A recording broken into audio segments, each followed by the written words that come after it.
And we are live, everybody. Welcome back. Long time no see. The Line Crew podcast kids at it once again. Long time no see, boys. Long time no see.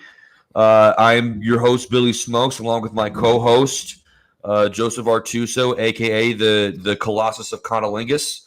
Joseph, happy Friday, my friend. How are you?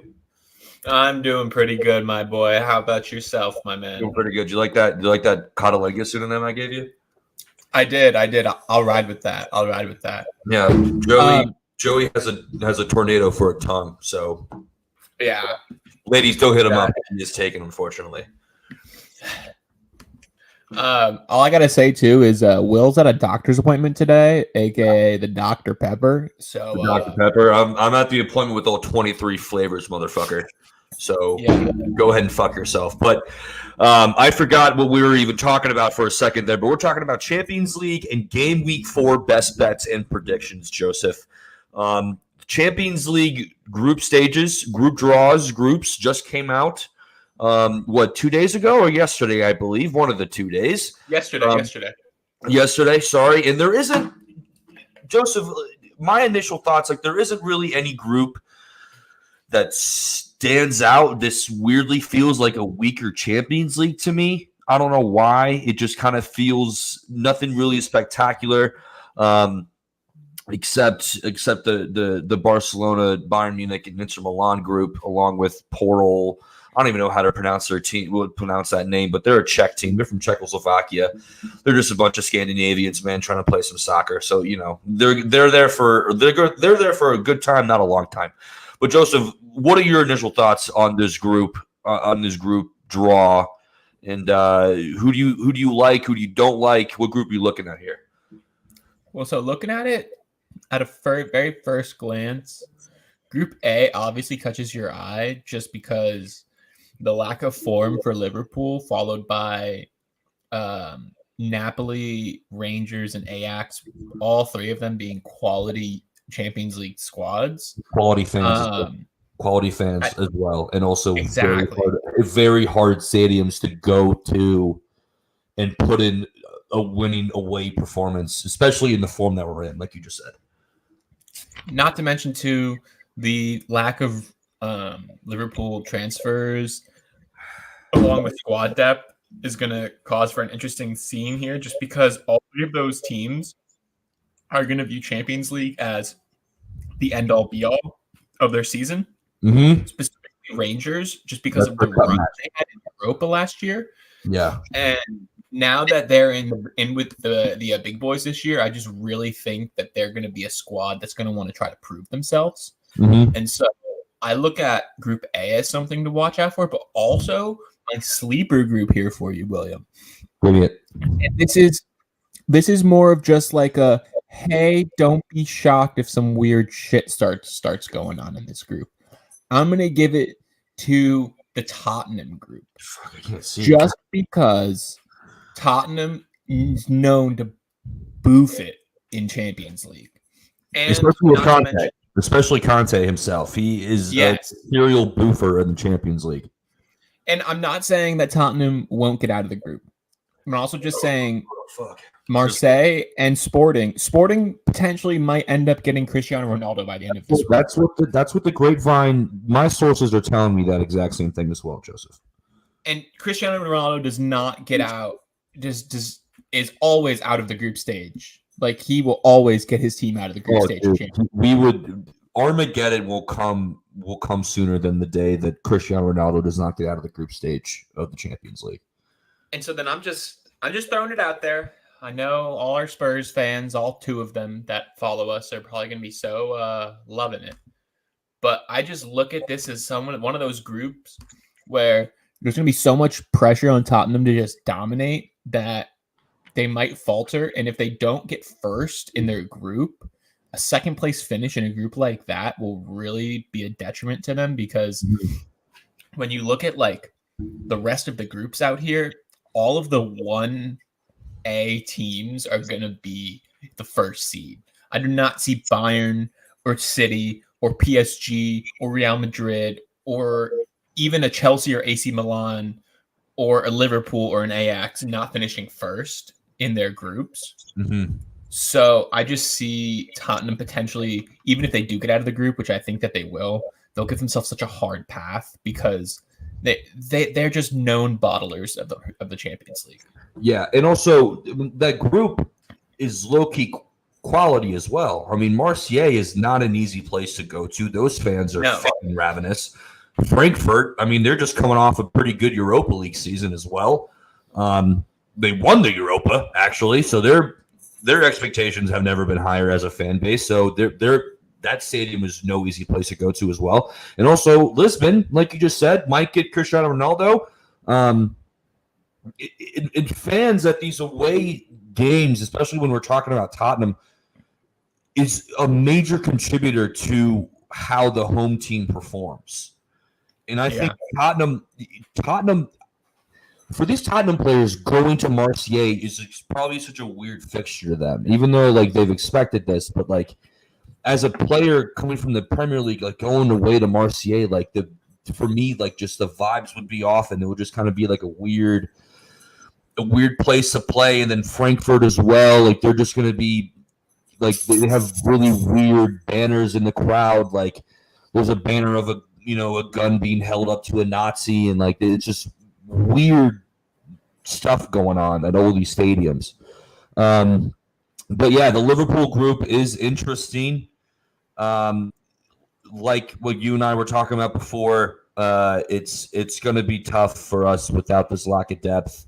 Because we don't know what we're doing. We don't know if we're in a transition stage. We don't know if we want to bed Nunez in. We don't know if we want to keep Jota like as a prime member of the squad. So like finding out what direction we're heading is tough, especially because Champions League starts in 10 days, dude. Yeah. So like we're gonna have to figure it out quick. Another group that I just like the feeling of for some reason, and I can't really put my finger on it, is Group B with Leverkusen, Club Brugge, Atletico, and Porto. I think there's going to be some like underrated, sleepy good matches there. Like Bayern Leverkusen, I love them going forward. Moussa Diaby, Alexander Slorth, Florian Wirtz are all three players to watch for in the future as well. And you find they're probably prime transfer targets for some big time clubs.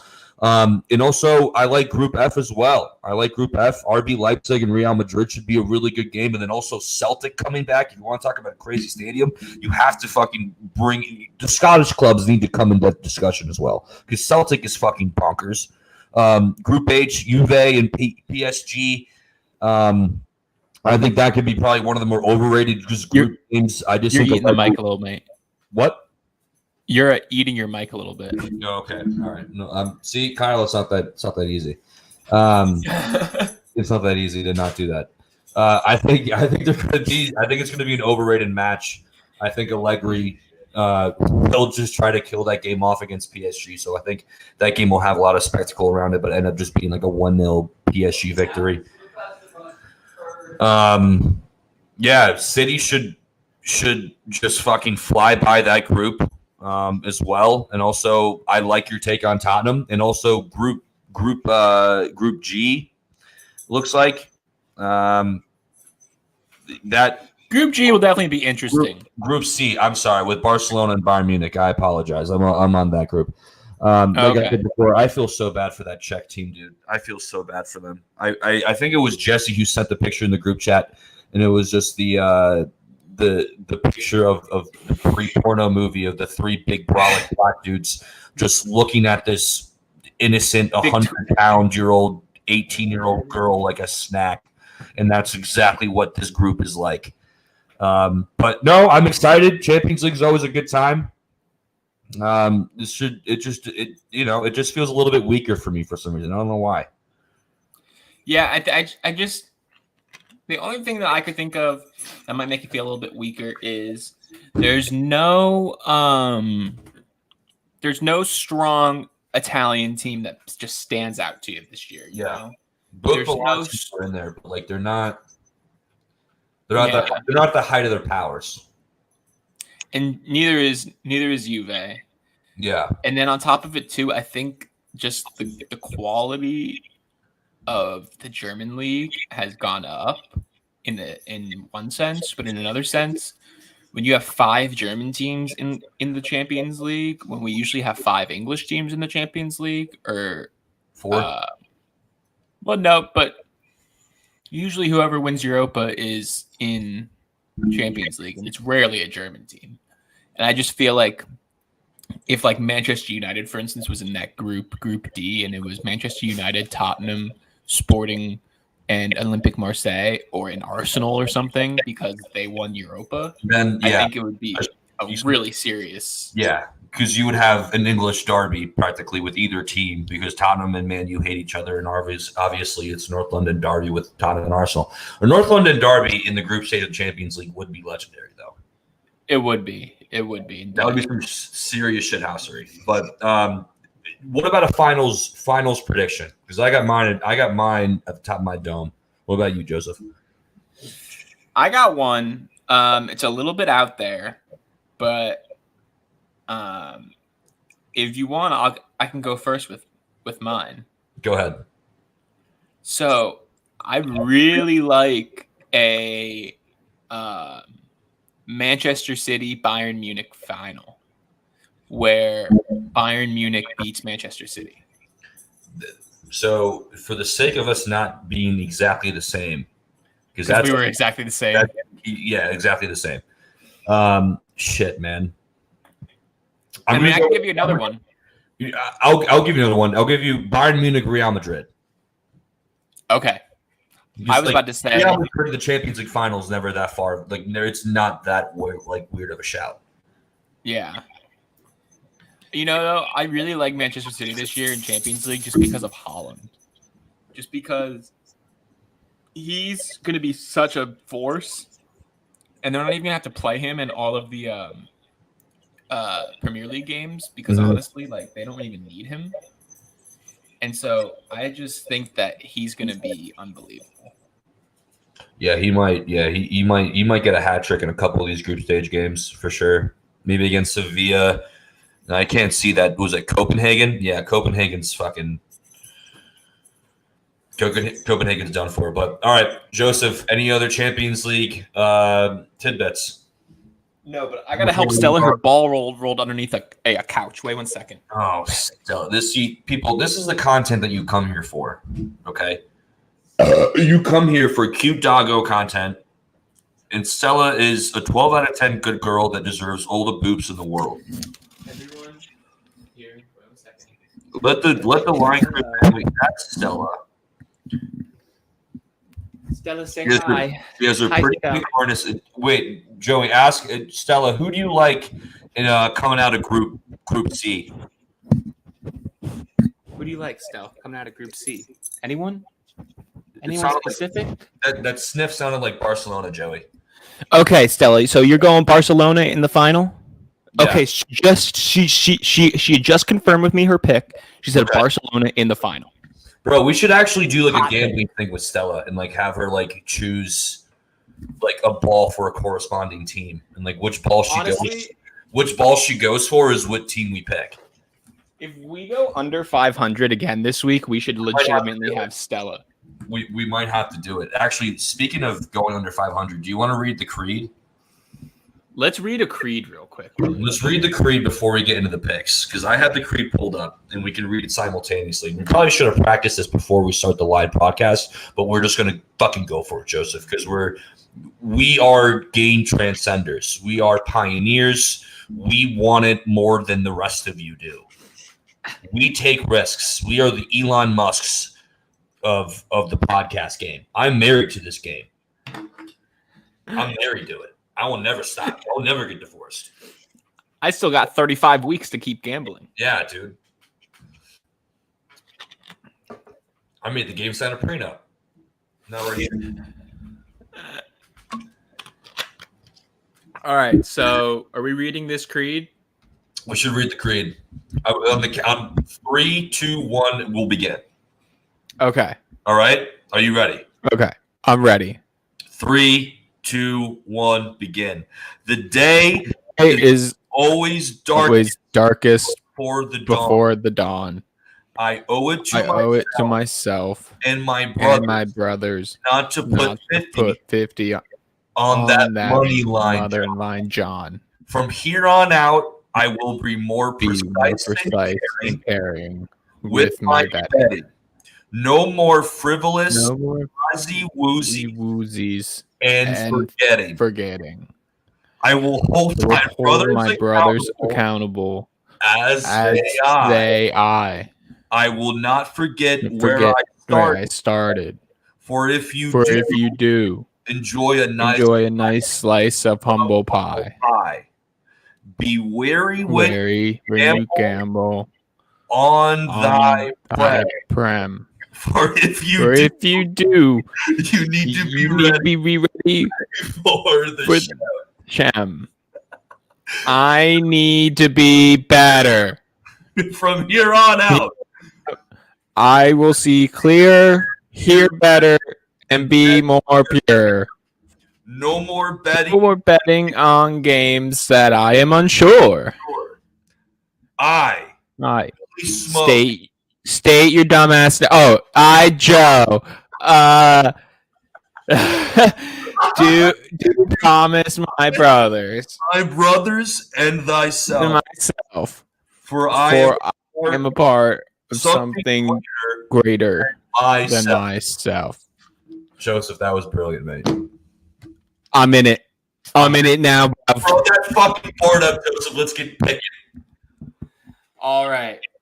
Forget the fucking UCL, ladies and gents. We're going to dive straight in to a little Southampton Manchester United action tomorrow morning.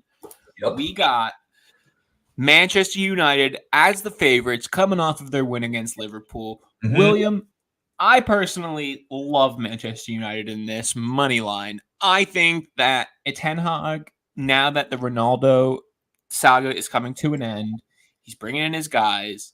They are working out the moves in the transfer window. This week, Casemiro's debut. I easily see about a 2-3-1 victory over Southampton in this. I think this is the first game after the Liverpool game. So players will be playing high. He has his formation now. I see Manchester United money line.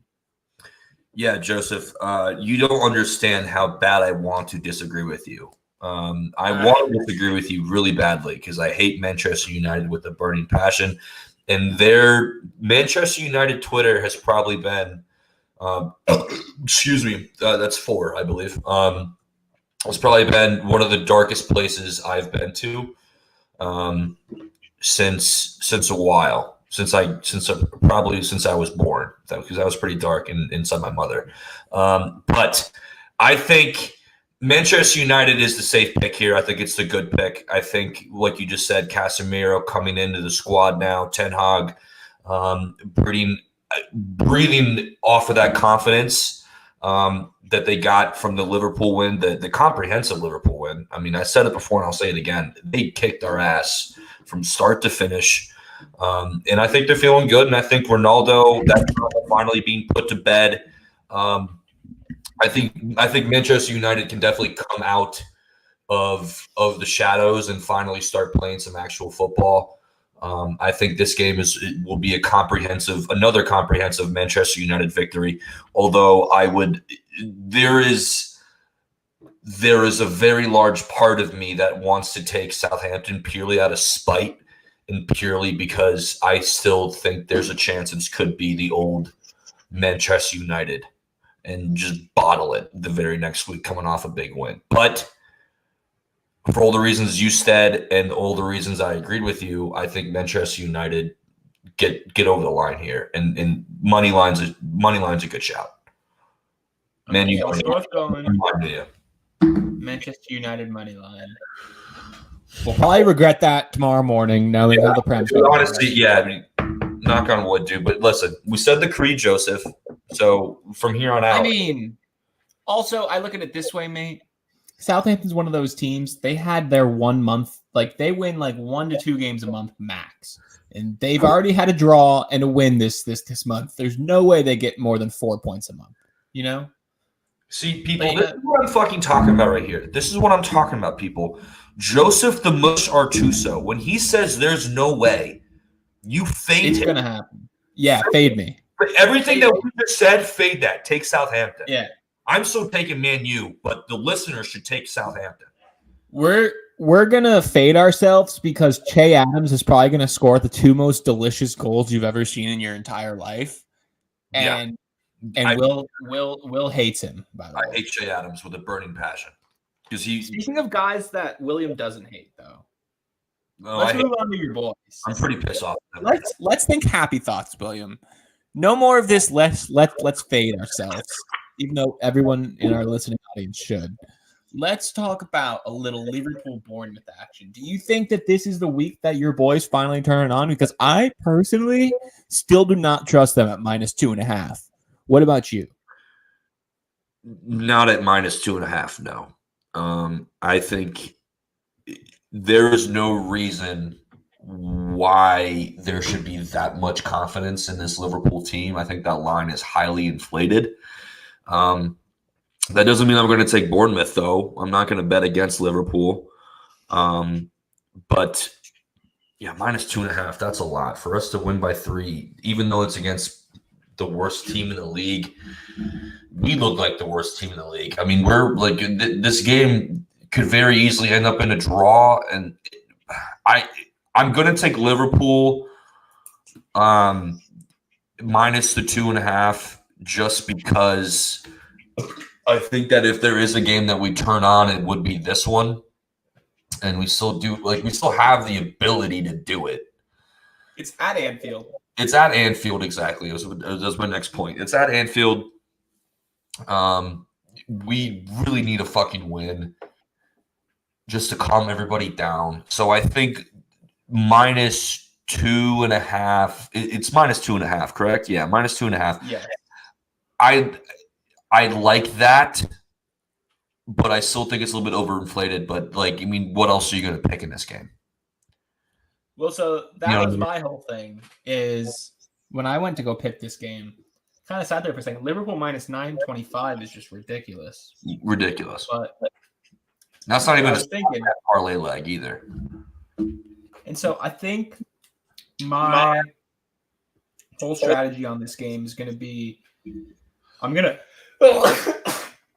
Bless you. We're burping Thank on you. this podcast, folks.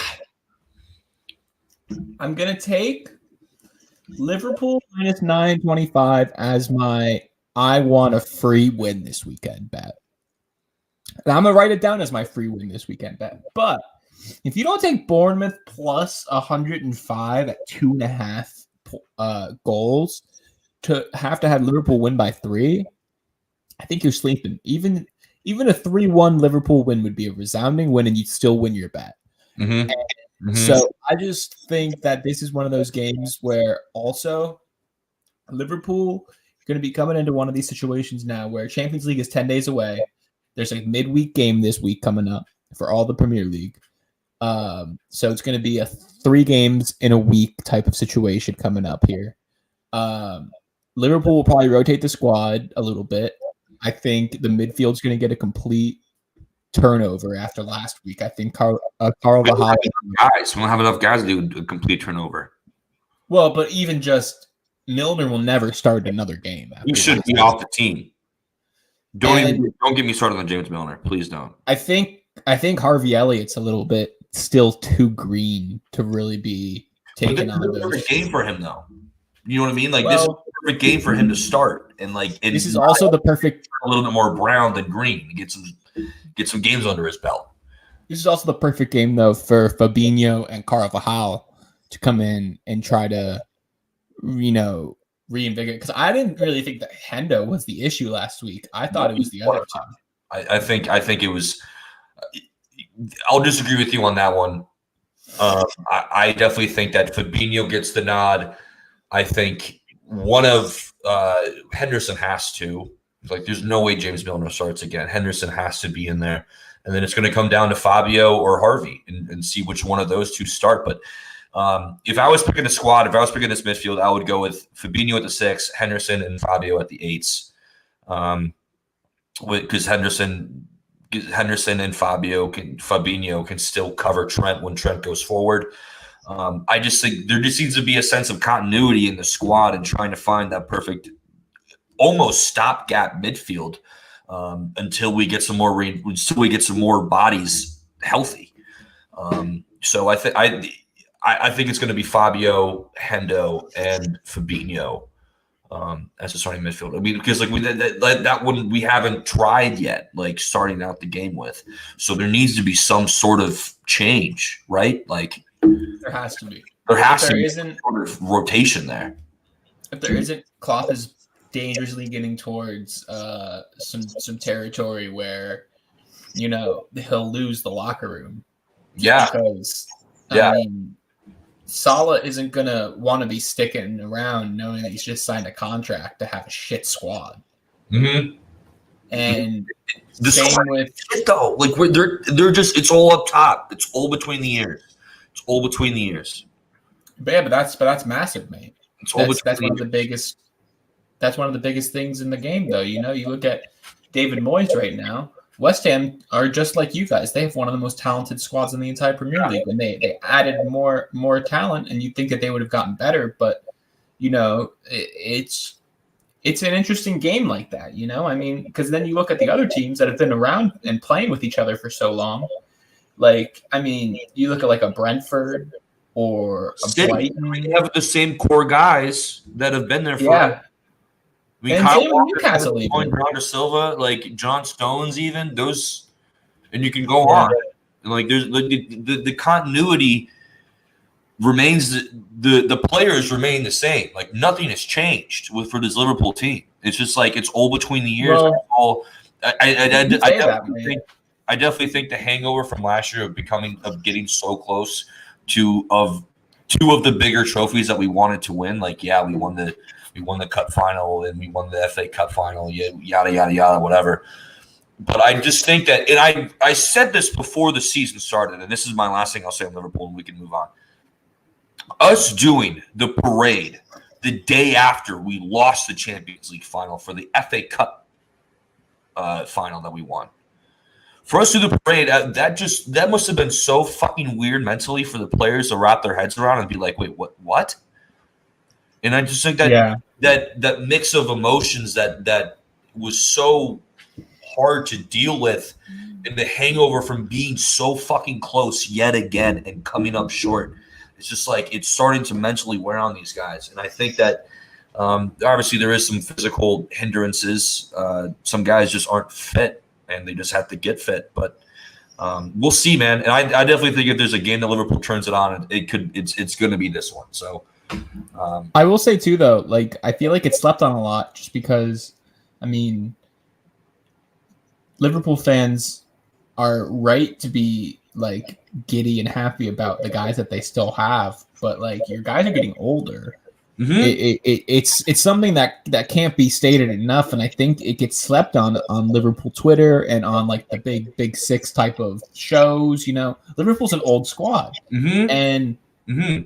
they can't be relying on Jordan Henderson and Virgil van Dijk and all these guys to be playing 45 matches a year at tip-top performance shape when they also have a World Cup in the back of their minds that they have to stay fit for. I think maybe the Liverpool team will look a little different after the World Cup, but I also just think that this is one of those situations where it's really coming down also to just like the miles that they've put on, because Liverpool's never been a really deep team, and now the miles are starting to catch up, I think, in terms of tired leg. Like Liverpool just looks tired. Mm-hmm. Their legs just look worn down, and that's what happens when you play 75 games a year, because you're playing a guaranteed 8 in Champions League. Most of the time, they're playing up to about 20, 25. You play another about 15 in each of the cups, and then you play 38. So that's damn near 60 games a year for a Liverpool squad that really hasn't had a lot of turnover. And now this year they've added a couple new pieces, but the new pieces aren't the ones that are the issues. It's the old ones. Yeah. No. Everything that you just said is spot on. Like this squad is old. We need some younger legs. Apparently, we're getting Moises Caicedo from Brighton. Apparently, we're trying to put a bid in for him. But another natural transition, Joe. We're getting really good at natural transitions. Actually, no, Brighton's the next game. Never mind. Natural transition shot out of the fucking sky. Chelsea, Leicester City. Joseph. This game is going to be at Stamford Bridge. I don't fucking know what's going to happen to this one. I'll be just dead honest with you. I like the under. I believe the under was at 3 last time I saw it on our book. I don't see how there are 3 goals scored in this game. If I'm being completely honest with you, Chelsea doesn't have anyone that can score goals except for Raz, and he's not really known as a goal scorer rather than a facilitator. And Leicester City. Who's Leicester City, man? Like you don't know what you're gonna get out of them. And I feel safe betting against both teams because I think Chelsea have a good enough defensive players at least to slow down this Leicester attack. And I don't trust Chelsea putting the ball in the back of the net. So ipso facto, give me under a 3, which is I think a little bit high and overinflated. Joseph? Okay, so I am kind of in a different boat than you, to be honest, just because I think this is one of those situations where Chelsea's not afraid to spend any money or sell any players. And I think these are the final days of an audition for them, to be completely honest, on who's going to get to stay and who's going to get booted out come January.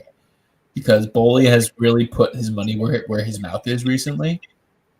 And I also really don't like Leicester just because of all the turmoil that they're in right now, considering the transfer. Well, it was pretty much gone.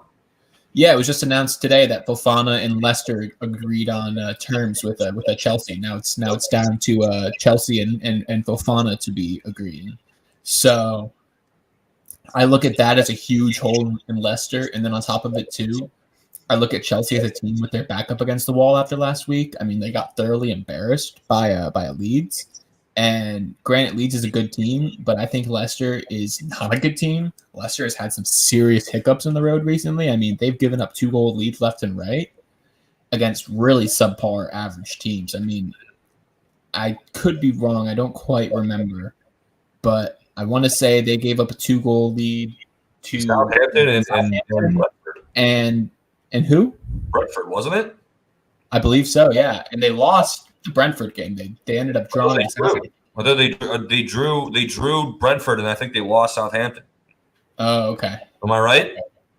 Yeah, I know that they drew one and lost one, but they've cost me a fuck ton of money this year too, just because they should be winning those games. And now I've kind of completely lost faith. So I'm going Chelsea -1.25 at -115 in our book.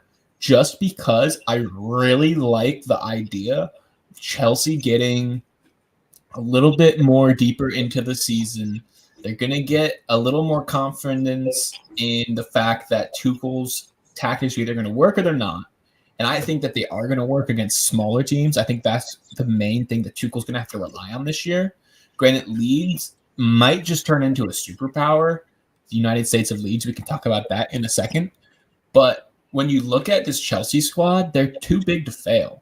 And I just really think that maybe they'll try something different up top this week. Maybe Broja comes in to start because he's been sent to – I mean, at this point, mate, they got to do something. They got to do something, but I don't think they do. I think Kai Havertz, I think it's the same starting front three. Kai Havertz, Raz, and Mason Mount. Like Tuchel loves Kai Havertz. For whatever reason. I have no idea why, but Kai Havertz will start, and he will be trash because he is trash. I honestly think it's getting to make or break time for Kai Havertz, though. 1,000%. As long as Tuchel's there, I feel like Kai's safe. You say that, but when his back's up against the wall and Bowley tells Tuchel it's either Havertz or you, I don't think he's going to give up his job just to have Havertz on the squad. Yeah, but that's also that's a weird conundrum for an owner to propose to a coach. But I see what you're saying. I definitely see what you're saying. The main reason why I say it is I don't think Bowley would honestly do that. But also when you have guys on the bench who are $60, $70 million players and you play them, Jesus himself. This man literally died for our sins, and he's not starting. I mean, granted, even if Pulisic isn't the guy that he wants, sell him. You know, they keep waffling on Cash, all these guys. get some cash out of him. You can sell him for $60 million right now. How many dudes are on their bench too that we could go through that are like legitimate first teamers on other squads? I mean, hell, Batshuayi is not a bad striker, and he hasn't even seen the bench recently. Yeah. And my whole question just is if Tactical Tommy is going to be so fucking gung ho on having all of his guys ready to go at all times, why do you have a 45-man fucking roster and only play 10 or like 15 of them basically? Yeah. It makes no fucking sense. Like, he's literally the most contradictory motherfucker I've ever heard in my life in a press conference. He pisses me off, honestly. He's a prick in press conferences too, bro. Because he, well, in my opinion, the only reason why he's a prick in a press conference is because he knows he's fucking up big time and he's going to get himself fired because, dude, you do not lose 3-0 to Leeds without putting more. Dude, they put like 5 shots on the goal the entire game. And if he had the balls to go out there and say that they were the better team than Leeds. No, they were just beaten by a better squad right now at the moment. But that's a perfect. Now you picked up where I lacked in the natural transition department, Joseph. We love it. We love some give and take. We're a give and take podcast. This Line Crew podcast. Brighton Hove Albion versus Leeds United. It's at the American Express Stadium. So Heron Needles will be in attendance. Brighton versus Leeds. You see their Leeds are the dog at +1 at what is that, minus 176. I can't 175. I can't get these glasses on, but I'm not taking them off. And then Brighton are favored at -1. Joseph, can you flick on the money line for me real fast, bud? Yeah, of course. So this is another game, Joseph, that I just have no fucking clue what's going to happen. I have absolutely no idea. And when I usually don't have any idea, I lean on the under. This game has underwritten all over it for me. And I don't have any other reason other than it's my gut feeling. Honestly, I don't have any other reason than that. I'm just going to trust my gut. I think Leeds come down to earth a little bit going forward. And Brighton is going to Brighton, dude. They're going to be just incredibly organized and compact and tough to break down. And if I think a team does win, I think it will be Brighton. I think it could be like a 1-0, 2-0 Brighton win, or maybe even a draw. But I don't see a comprehensive win from either team, really. I don't like a team enough to take their money line. Are you going draw here? I'm not going draw, but I will take the under. I will take the under. Okay. I believe it's at 2.5, Joseph. If I'm not mistaken. So 2 straight unders for your boy. I couldn't see this game any differently from you, William, if we're being completely honest. I personally love Leeds. Wow. +0.5 on the road. I have an interesting stat for you. Give it. I love stats. Jesse Marsh has picked up at least 1 point in every single road game that he has ever managed for Leeds United. So you're saying Leeds or indoor draw? Leeds +0.5 is the safest bet in my opinion. It's basically a winner draw bet. And the way that I look at it too, you couple that with the over 2.5. You look at Leeds' last couple of games; they've been scoring a bunch of goals. So has Brighton. I think both teams come in. They're both going to be counterattacking. I think the game is just going to be super wide open. I look at like a 2-1, maybe 2-2 draw here in this game, and I think Leeds comes out on top. I just really love what Marsh is doing right now with the boys, and I really think he's got them all bought in. And on top of that too, they've all stayed pretty much healthy, and they found their unit that they're going to ride with. And I think that the Chelsea game was kind of the wake up call to the rest of the Premier League. You know. Yeah. Well, now that you say it, the +0.5, the +0.5 makes a lot of more sense to me. I still love the under. So give me 2 picks on this game. Give me Leeds +0.5 in the under, Joseph. Okay. Although I hate betting against Brighton because they're so fucking. Oh, I do too. I definitely do too. But I look at it too that Brighton has to have the law of averages come into effect at some point. They've been looking so good. I think they've won 3 straight or 2 out of 3 Mm-hmm. with a draw. I just don't like the matchup for them though, just because Brighton's been able to really absorb all of their like opponents recently. But now Brighton's gonna have to be the team that's on the main foot of the game for the most part, because Leeds will just sit back and invite pressure to just counterattack them to death, and then they'll press them when they need to.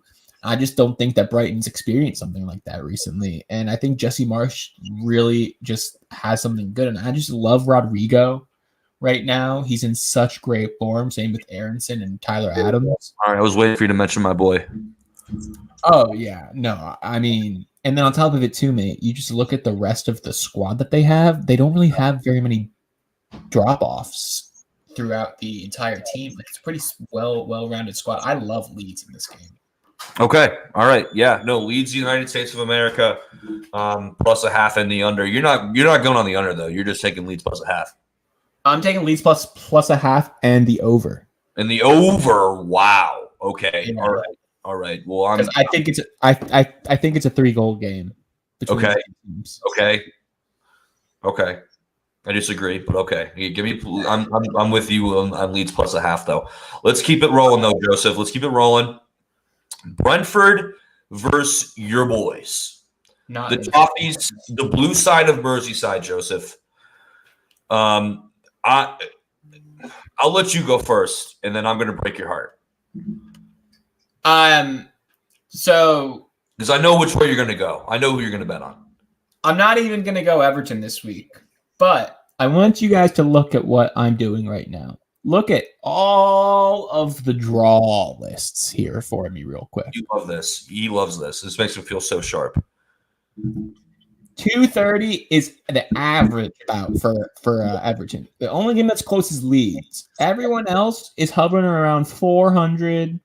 There's a little bit of action in the West Ham and Villa game for the draw market. Same with the Newcastle Wolves game. All the other games do not have the type of action. I love a draw here. I think Frank just brought in Neil Maupay. He's had a full preseason with Brighton. I think that he plays this week instead of Solomon Rondon. I don't think he scores a goal, but just having someone up there, I really like having a big physical presence with the wingers getting the ball in. The Anthony Gordon saga is dragging on, which leads me to think that he'll be our player for the rest of the year, just because Chelsea probably would have wanted to get that through before the end of the window. 16 million, though. Oh, my God. Well, that's the thing, though, is that if he scores 10 goals this year, imagine what his price tag is next season. Or in January, yeah, but you won't let him go in January. But yeah, you're right. Yeah, if he has double-digit goal contributions, his price will be inflated. he could be $100 million player. But also, like, if his name was Anthony Gordinho, like he'd be worth like $25 million. that's what I'm saying. Like, it's just like the English inflation. But so, like, Paulo and I were like talking about it though too. That's the same thing that's happening with Gallagher right now. Gallagher is good, but he's not great. He's not a $55 million midfielder. Not even close. Not Yeah, even close. I mean, that's what Chelsea was basically asking for this summer, and that's fucking ridiculous. I don't think they could get $55 million for fucking Conte. You know, and it's just like, Yeah. Okay. He's old and he's injury prone, but all right. But yeah. No. so I like the draw here, and I love the under. I really think the under is something to look at. I would love to just see a 1-1 draw here. I think that's pretty realistic. It's going to, I think, look a lot like the Nottingham Forest game last week, where it was just really, really slow for certain parts, and you're just like, why the fuck am I watching this shit? And then it'll probably have about 5 to 10 minutes of magic. Yeah, Joseph, I'm with you on that under all the way. Lock me in for that under right now. Okay. Right now, right fucking now, lock me in. And also, if there is going to be a team that nicks it, I think it's Brentford. I think it's Brentford. And I think they do nick it, because if I'm not mistaken, it's not at Goodison. It's a community stadium, correct? It is at Community Stadium, yeah. So I think at home with Brentford, and I love betting home teams, I think Brentford nick it at the end, and I'm going under, and I'm going Brentford money line, which I think is at what plus. I was looking at it earlier. I want to say plus 120 range. Yeah, Brentford's averaging about plus Okay. 100 or so, maybe a little more. Yeah. So one thing that I have as a question for you here, though. This is just the Everton fan in me talking, because you know me. I'll put a $5 flyer on them at plus 300, honestly. I'll get – well, I mean, why not? But here's my one thing I have to ask you. What do you think about Onana potentially starting this week in the midfield along with Iwobi, and the addition of a striker now, along with potentially Anthony Gordon staying and Dwight McNeil finding form? So they're going to have a lot of new faces in the squad, along with Connor Cody and Tarkowski really finding form as well. Do you think Everton has any potential to really, like, I don't know if Brentford's quite the game, but I think they're on to something, William. There's some type of light at the end of the tunnel after them Mapaui, or however the fuck you say his name. Yeah, Neil Mope, who's a complete. I was saying this before the pod. He's a complete shithouse, and like he's the kind of guy. He kind of has that Richarlison's. Like he's nowhere as good as Richarlison, but when it comes to that dog, you know what I mean? Like that down and dirty. Like I will cleat the fuck out of your shin for absolutely no reason, just because I want to be a prick. That jog has just now been reinstored in this team. I think that Everton are going in the right direction. Their best player is out in DCL. When does he even come back? Well, so he's supposed to come back in the middle of October. But do you think that we're borderline? Because this has still been chatting around. And honestly, I've been a little scared after the first 3 games. Do you still think we're in a relegation fight technically? Or do you think that we're well clear? I think there are 3 other teams worse than you guys right now. Okay. I do eventually think that Southampton will fall into that range. Obviously, you got Bournemouth, and then maybe Nottingham. I just don't see Everton getting relegated, or maybe even Fulham. Fulham and Nottingham are kind of interchangeable for me in that relegation zone. I mean, if Mitrovic goes down, who's going to score the goals? That's what I'm saying. Like longevity. Now that Everton just bought depth at 2 of the more important positions on the pitch, I think Everton have enough to stay up. But I think to answer your question, I think Everton are definitely heading in the right direction when it comes to longevity for the season and also the short term. I think that Everton will win. Finally, sooner rather than later. I just don't think it's this weekend, bub. I'm sorry. Well, speaking about, let's naturally transition then to speaking about 2 teams that have started out freaking hot, but one of them we already knew was going to do this, but the other one has been a real shocker. But they're not getting any love this weekend against a very formidable club. It was like, what the fuck is happening? I have one take that I'm not going to put any money on, but I want people to be aware of. Crystal Palace has taken points off of Manchester City in at least one game every season for the past 3 seasons.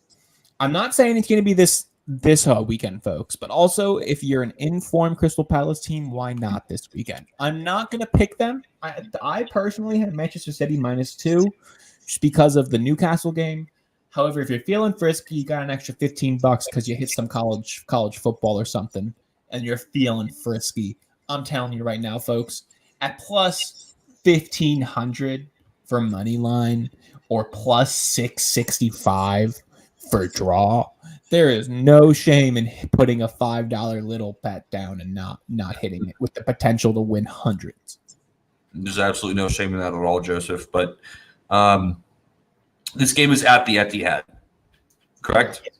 It's at the Etihad. So it might as well be in a church, minus a section of one section of the crowd that will actually be singing songs the entire time.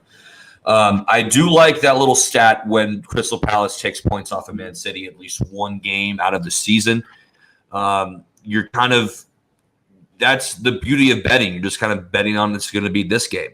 Yeah. Crystal Palace +2. I would like that particular market a lot more if I was at Selhurst Park. Yes. Since it's not at Selhurst Park, I think Man City -2 because of the Newcastle game is the smarter bet and probably the safer bet. Pep will have his boys fired. You can get them at -3, which even then you can push very easily as well. No, I like City -2 here at the Etihad. But like I said, if this was in London at Selhurst, give me Palace all fucking day long. I couldn't agree more. But I'm probably not going to put any action on this game just because I don't like anything in particular. Nothing really screams at me, so I probably won't take any action on this just as a disclaimer. But if I were to, it would be Man City -2, which I know is a boring bet, but boring bets win you money as well. Well, so moving on, you mentioned London. Let's go to a London derby here. I love these natural. We got Joseph, we're getting so fucking. we got bro.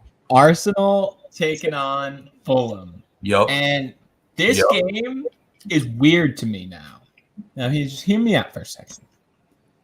When you look at the money line, Arsenal is just getting love, correct?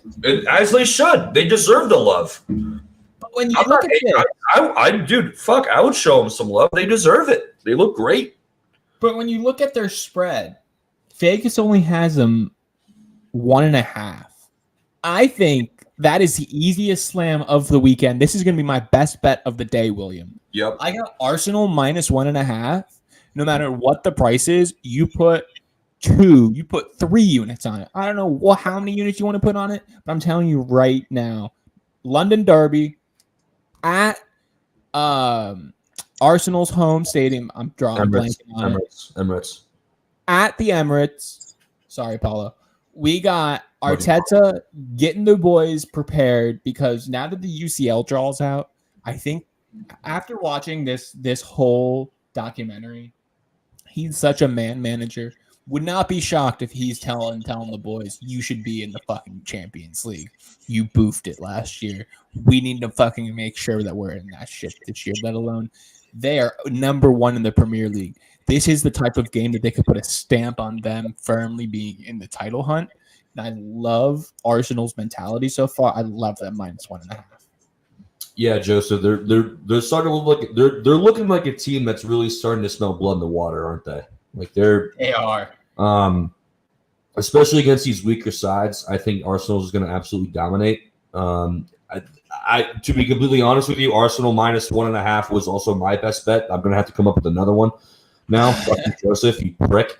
But yeah, Arsenal is going to absolutely dominate this game from beginning to end. I do like a Mitrovic to score prop, though. I would not mind that. I think Mitrovic, again, at the back post, he's going to be rubbing nutsack on somebody's forehead today. Well, not today, on Saturday. Somebody will get the full nutsack treatment. But Arsenal, 3-1, 4-1, easy. Arsenal -1.5, lock it in. Moving on then, let's naturally transition to our Sunday slate. It's a little bit of a slower Sunday. A lot of the games are on Saturday this week, unfortunately. But we got Aston Villa taking on West Ham. West Ham backs are against the wall officially. If I'm not mistaken, they are basement of the Premier League right now. We got Villa in awful form. Stevie G and potentially the hot seat. It's not been confirmed yet by any stretch of the imagination. However, the pundits are talking. It's been confirmed by you and me. It's been yes. It's confirmed by you and I. We confirmed Stevie G's on the hot seat. Hot seat. Line Crew podcast. I mean, William, if he's not, is Villa even running their club properly? Because it's not like he has some. They've looked abysmal career. They've looked awful, and so is West Ham. Another West Ham, another coach confirmed by you and I, more so you, David Moyes on the hot seat. His seat is on fire right now. I think Gerard's seat's a little warmer than Moyes, though, just because Moyes has bought himself a little more in his career. Yeah. Moyes has done it at Everton, and he's done it now at West Ham for a decent amount of time. However, I really like the reason why I really like West Ham is specifically because of David Moyes in this. I'm gonna go West Ham plus a half at -150 in the book that we have. Now, if you can get them plus a quarter at -118, you slam that all the way home. I will tell you what. Or if you can get them plus 1.5, you slam the shit out of that. I do not like this Villa squad against West Ham just because hungrier dogs run faster. They sure Right? do. They sure do. And I think West Ham is to the point that Manchester United was at last week, that they are beyond a hungry dog. They haven't eaten in weeks. And I think at least a draw is coming in this game. So I'm going to go West Ham plus a half, because I think if anyone's gonna pull out a late winner, it's going to be West Ham. Yeah. This game is so tough, dude. It is. This game is so fucking tough because Well, West Ham haven't scored yet. But mate, what did I say? Look at the draw numbers. They're tasty. They're tasty. That's honestly probably where I'm headed. Honestly, I've been back and forth on this game. I don't feel comfortable with either side. So, ipso facto, I'm taking draw here. Okay. I think honestly the draw in our book, Joseph, is around like plus 230, plus 240, somewhere in that range. But I'm going draw here. It's just going back to the hot seat discussion real fast, Joey. Yeah. I think Stevie G's seat just got out of an oven at 600 degrees, and David Moyes' seat is kind of more of like a crock pot. You know, it's like that slow burner. You know what I mean? You pull it out and it finally just like falls apart. You know what I mean? It's not quite in yet. I definitely think that Stevie G's under more pressure, but I think David Moyes knows how to handle that more. I think both teams, West Ham finally put the ball in the back of the net in Europa Conference League competition against some like dipshit Czech side. They got to win, correct? What? They won, correct? Too. They did. They won. They won pretty easily as well. I mean, again, against some like bullshit Czech side. But it's all about that mentality, bro. Once you see one goes in, it's like you said this last week, Joseph. Once you see one go in, it's going to be a fucking waterfall. Okay. Yeah. So I like West Ham here, but I'm going draw. I'm riding with you. I'm going draw. I can't see. I just don't feel comfortable with it. If a team were to win, I would say West Ham, but I cannot give out West Ham confidently as a predictor and a better. So I'm going draw. I feel like if anything, William, you and all the other people who feel like that should follow me if you're doing a dog parlay at the plus half for West Ham, just because I feel like if any team, to your point, is gonna get a winner, it's gonna be West Ham in this game. Yes. But I could also very easily see this game ending 0-0 and you still win that bet. So that would be my only case for plus a half. Yeah, no, like this game it's not going to be fun to watch either. Let's get into this. No. Well, so moving on to another game that's not going to be fun to watch. Yeah. Wolves against Newcastle. Wolves against Newcastle is going to be one of those games where everyone looks like they're basically underwater, and you're like, what the hell's going on? Because Wolves played Tottenham very, very well last week. Newcastle played City very, very well last week, and I just see both of these teams about the same level. They're about 7th or 8th in the Prem. They're definitely two top half squads. I love Newcastle though, money line in this game, just because I don't think Wolves still have that really natural ability to put 2 or 3 in, and I think Newcastle does. I think Newcastle, especially with the signing of Isaac, is going to make Callum Wilson work so much harder to get the minutes that he wants. He's already good too. Callum Wilson's already class. And I just think that that's going to put him over the edge, because I still think Isaac was a long-term investment for them, and I think Callum Wilson is going to be the short-term goal scorer for them in this series or in this season.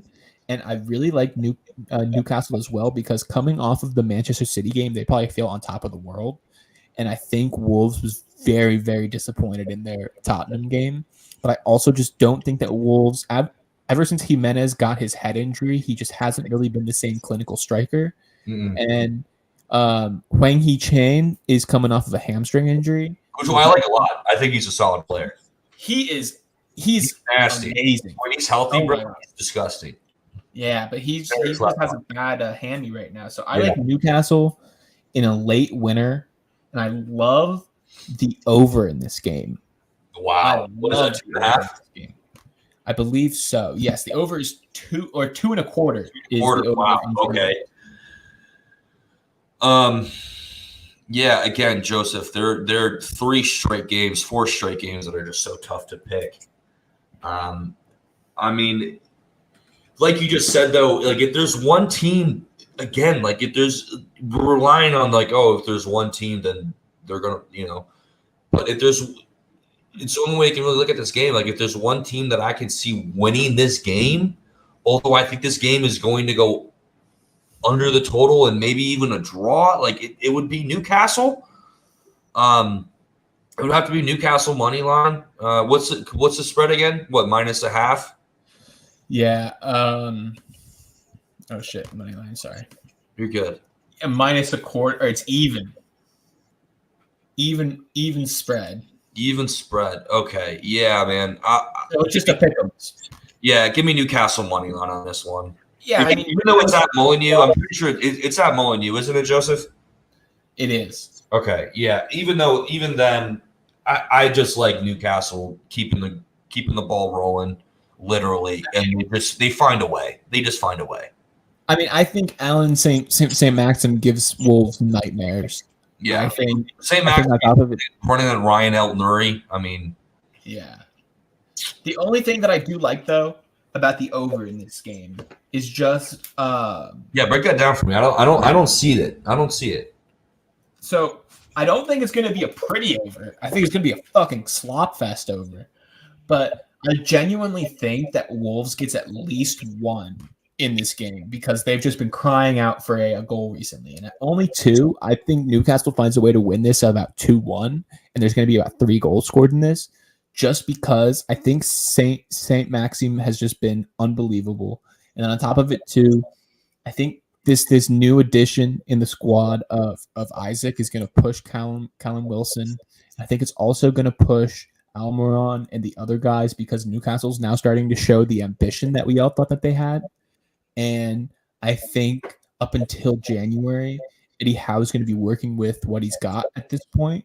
But I also believe that Eddie Howe's the type of manager that he's never had a hard time getting teams to score. And I think absolute worst case scenario, I wouldn't put a full unit on this Newcastle over. Like my unit's running $10, so I'd probably put a $5 on the over in this game. But I just also think that there's enough value in it in like an over under parlay that it would be a nice addition to it. Just because I mean the under is getting plus money in certain books. I really think that Vegas is looking at this as an over. Okay. All right.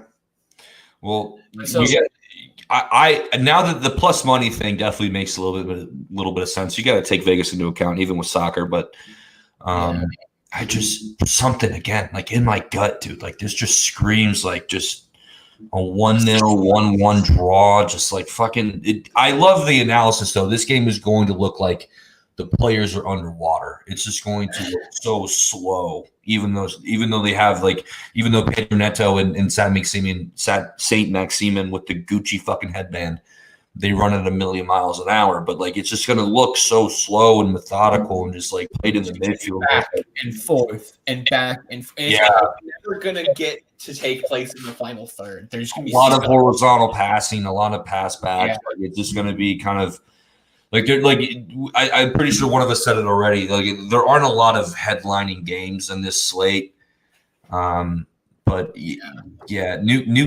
Newcastle is probably my best bet for this game, for sure. Okay. All right. So then moving on to our final game of the week. Last bet, best bet, Joseph. Oh yes, sir. We got Nottingham Forest taking on Tottenham Hotspur. Tottenham has started off as one of the better teams in the Prem this year, William. But Nottingham Forest just seem to have a little bit of an edge this year. I know. I'm liking this. Yeah, I like Tottenham. I like Tottenham in the points. What was the spread? I want to say it was minus one. A flat They are one. minus Yeah, one. minus flat one. You see plus money there as well on minus 170, plus 175. Yeah, Tottenham Hotspur. I don't think it's pretty though. I think it's going to be an ugly 2-0 win. Nottingham Forest have proven to kind of just have that dog in them a little bit. Even though it's at Nottingham Forest, I just think they're going to come down to earth a little bit more. And it's just tough to bet against Tottenham right now. Yeah, Tottenham plus 175, minus one. Love it. Lock it. So I like two bets in this game. I like Tottenham money line, and I like the under. Okay. I think last week Antonio Conte showed his cards a little bit in terms of how they're going to be playing a lot style wise, and he's perfectly comfortable with a 2-1-0 win. Like he does not want anything fancy. The first 45 minutes of that game, I said to myself, first half under is a great pick. Great pick. I also love first half draw. In this game. 0-0, end of the first half. Conte's creaming himself because he knows he's got 45 minutes to score a goal. You know, I think that their whole strategy so far has been ride into the 65th minute with a 0-0 or 1-0 lead, put on Richarlison, have him just press the fuck out of you and sit back and relax. That's been their whole entire strategy, and it's worked to perfection, besides the obvious Chelsea game. So I see them doing the same thing to Nottingham. I think the crowd, though, keeps the score low. Yes. Because Tottenham just won't be able to find that final third success. Yeah, I think there are going to be a lot of chances for Tottenham, but they just won't. They'll just whiff on that final ball. Won't find Dean that Henderson ball. also looked fantastic. Yeah, and also like who does Nottingham really have going forward? Like Jesse Lingard has been, like he had Brendan Johnson playing. Like Jesse Lingard hasn't even like done. I don't even think he's touched the ball yet. And they have that one guy Wonyi from Union Berlin. They got Morgan Gibbs White for First of all, Morgan Gibbs White going for 35 fucking million pounds. Good God. Oh, I know. Good God, bro. Like this inflation is fucking ridiculous. And back to Newcastle buying Isak for 70 million. This is ridiculous. We can make a whole podcast about the inflation of the transfer market. But I think I said it on the review, but I'm going to say it again. Jesus going for 55 million was the best business Arsenal has done probably in the last 20 years. Right now, if he was on the open market still and City was shopping him around, he'd be a 90 to $100 million player. Yeah. 1,000%. Four-time Prem winner, and I'm pretty sure a runner-up for a Golden Boot once or twice. He'll win Golden Boot, like he'll win it like in the coming years though. Like it might not be this year, like in the fall. Think this year. I think this year, mate. He's looked phenomenal. He has 4 goals already, doesn't he? What's up? He has four goals already. Yeah, there's 4 goals in 3 games. Yeah. But yeah, no, give me Tottenham -1 and plus 175. I like that value. Well, all right then, Will. So those are our bets. Do you have any parlays though that you like this week? I do have a parlay. I don't know how confident I am in this parlay, but I do have a parlay for you, Joseph. So is it all the dogs are eating parlay, or is it a? It doesn't have a lot of dogs. It has 1 dog. Well, Brentford's not even a dog though. But this is the parlay. It's Brighton money line -117. Wait, am I contradicting myself? Did I pick Leeds? Yeah, you took Leeds plus a half. Well, plus a half and Brighton money line parlay can still win. Well, actually, no, it can't. No, it can't. No, this is embarrassing. All right, change that Leeds money line Okay. for the parlay. I'll change it as well. Leeds money line. Leeds money line, the under in the Leicester versus Chelsea game at under 3. Brentford money line at plus 105 and Arsenal minus 1.5 at minus 120. $10 wins you $113. All right, so I haven't put mine in yet. Let me actually throw mine in on my other tab real quick because shouts out to our people. I'm taking Leeds plus 0.5. I'm taking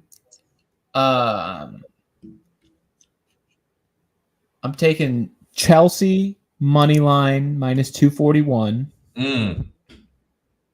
I'm taking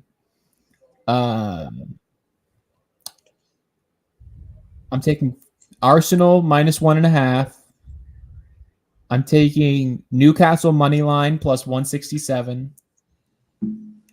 And I'm taking Tottenham money line minus 218. That's a nice little healthy parlay for you folks. And I am getting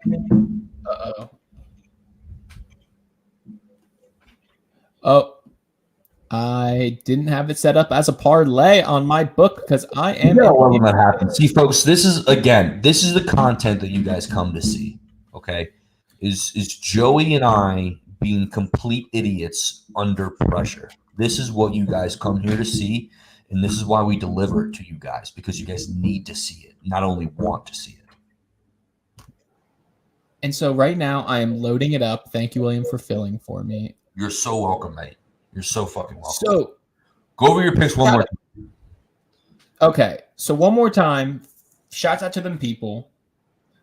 I got Leeds plus 0.5 minus 110. I got Chelsea money line minus 242.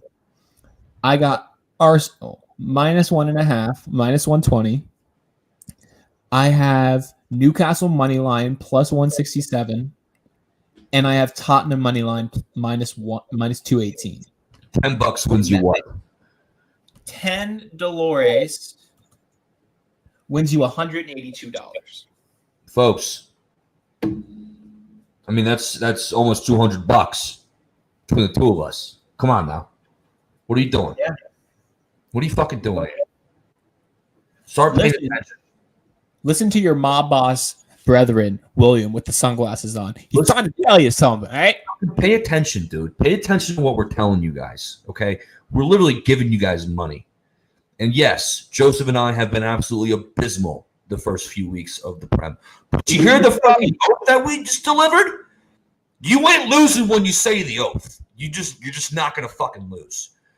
So pay attention, be aggressive, and let's win some fucking money this weekend, Joseph. I couldn't, mate.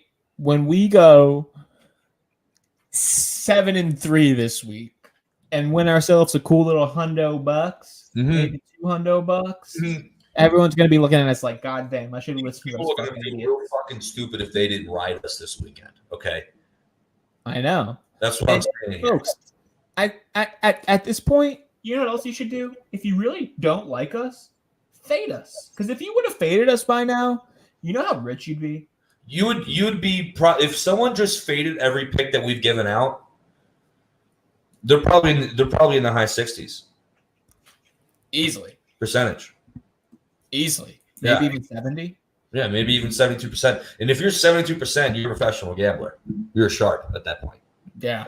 So Vegas will sign you up. Vegas will sign you up real big. And we can do, Joe, the Tuesday game in the review on Monday. Yes. Well, so there's a whole slate Tuesday and Wednesday this week. Okay, so we'll that's probably have to hit the people with a little 1-2 review preview. a 1-2 So preview. Folks, and we're coming up with rhymes. What the fuck else do you want from us, dude? Like, what more do you fucking want from us? So looking forward to next week real quick, since it's coming up real fast. We got some interesting games coming up, mate.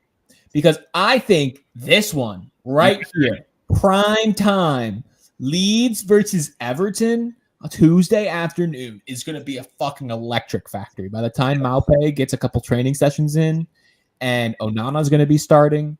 I think the Onana-Tyler Adams matchup in the middle of the midfield is going to be something to watch. I go Tyler Adams winning that 10 times out of 10. Tyler Adams is in 6'5", mate. All right. And then also, though, real quick.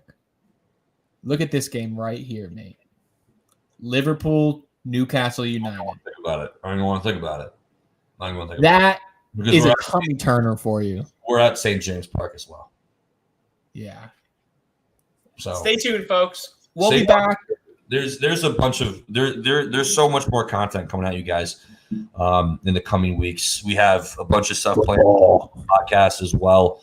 Week 0, lock in your week 0 bets for college football and lock in your prem bets because sports are coming at you hot and heavy. This is the best time of the season. Joseph and I both think so. But Joseph, that's it for me. Anything else from you, bud? All I gotta say is please bet responsibly. Yep. Because now we're about to get into 3 or 4 sports at the same time, and folks, you don't want to be blackout drunk at 2 a.m. betting on Hawaii. Just please put them in and budget them accordingly. See, that's where you're wrong because Hawaii is a beautiful thing. Because if you're like me and if you're bad at gambling, there's always Hawaii. There's always Hawaii. And Hawaii has been my light at the end of the tunnel for a plethora of Saturdays, Joseph. Well, and so I don't disagree, right? But all I'm saying is It's 2 o'clock in the morning. You're at your nightly establishment. You've had about 15 cocktails. You've struck out with about 7 different girls. Yeah. Do not try to find keep it to under 15 units, okay? Yeah. Anything over 20 units on Hawaii at 2 a.m, you are fucking yourself over, okay? But if you hit, you hit. But all right, folks, have a great fucking weekend. Stay safe, guys. Good luck. Joey, peace out, brother. Kyle wants to say, Peace, Kyle just is intention whore. Peace out, guys. Bye, Kyle. Peace.